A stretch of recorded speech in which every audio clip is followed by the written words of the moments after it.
Damien. Are you well? I'm doing great, man. Thanks for asking. I loved you on SNL. I thought it was awesome. The performance and the sketch obviously was great too.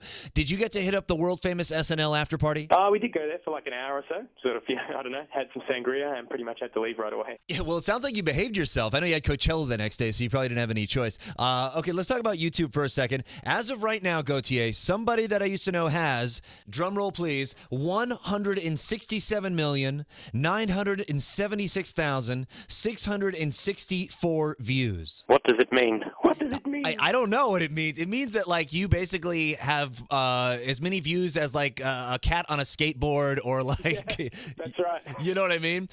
Does that kind of freak you out, or you sort of like I can't really wrap my head around that? Like, Totally, man. There's talented cats out there. So. That's true, yeah. Well, you know what? I have to say thank you because somebody that I used to know, well, certainly it is very different from what's on pop radio right now. It's also incredibly refreshing. Yeah, I appreciate it. Are you guys actually playing the original track? Because all these stations in the States that are starting to play it sort of just now, they're doing all these edits and adding beats and things to it, which I find kind of hilarious. Yeah, it is kind of funny. It's funny that someone would want to tinker with such a unique sounding song. You know, I mean, we play the record version. We're not putting dance beats underneath it or anything. But I just kind of find it silly that someone would want to do that. It is ironic, like, yeah, that, when pop stations are starting to kind of decide that they'll give the song a go, that they kind of want to deny right. that central thing that makes the song different, and they want to do everything in their power to make it sound as much like everything else as possible. Well, when you wrote this song, you weren't thinking pop song, were you? No, not at all. I mean, I was just, just doing what I do, writing songs, yeah, finding sounds that I think are peculiar and cool, and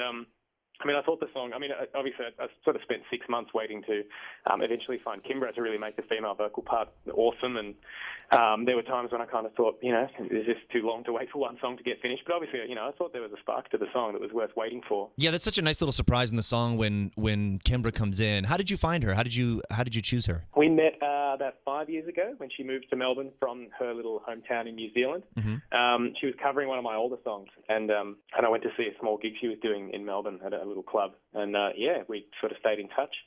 And when I sent her the track, she was really into it, and we just kind of did vocals in her apartment. Well, I'll tell you what, I mean, for all the success that's happening to you so suddenly, you sound pretty well adjusted, you sound pretty grounded. How are you letting this affect your life and sort of not letting this affect your life? Well, I think, I don't know. I think you need to keep a bit of a distance from the things that are genuinely surreal and a bit strange. All right, well, before I let you go, I have to know about SNL. What was it like there? What was it like working with all those guys? What was the process like? What was the vibe like? You realize how intense it is working on that show. Those guys work 6 days a week, really long hours. Right. And, being part of a sketch was very cool, but I kind of realized, how much work is involved. Especially because, my sketch, the guys had to get body painted, which took about an hour and a bit. Did you have to approve that? Did they come to you and say, hey, is this cool if we make fun of your video a little bit? Oh, they showed me the sketch, and, I had a moment where I was, like, very self-conscious and was like, oh, maybe I shouldn't do this. It's right. be embarrassing, or, I'm not an actor. But and I kind of went, what an idiot. As if you're going to get an opportunity like this again. So, yeah, I definitely said yes, and, it was great fun. Well, that's excellent. Well, Gotye, congratulations. I know you're busy doing a show, LA Live. That is tonight, right? It is. All right, well, good luck at the show tonight. For all you listeners out there, go get the album. It is called Making Mirrors by Gotye. Here's what I like to do. It's one of the first albums in a long time where I can shut the laptop, turn off the email, ignore the cell phone, just put on a great pair of headphones and really dig in and enjoy this album. Congratulations on that, man. I'm glad you think so. Absolutely, man. Well, enjoy yourself tonight. Good luck at the show. And Gotye, everybody, on 104.3 MyFM. Thanks very much.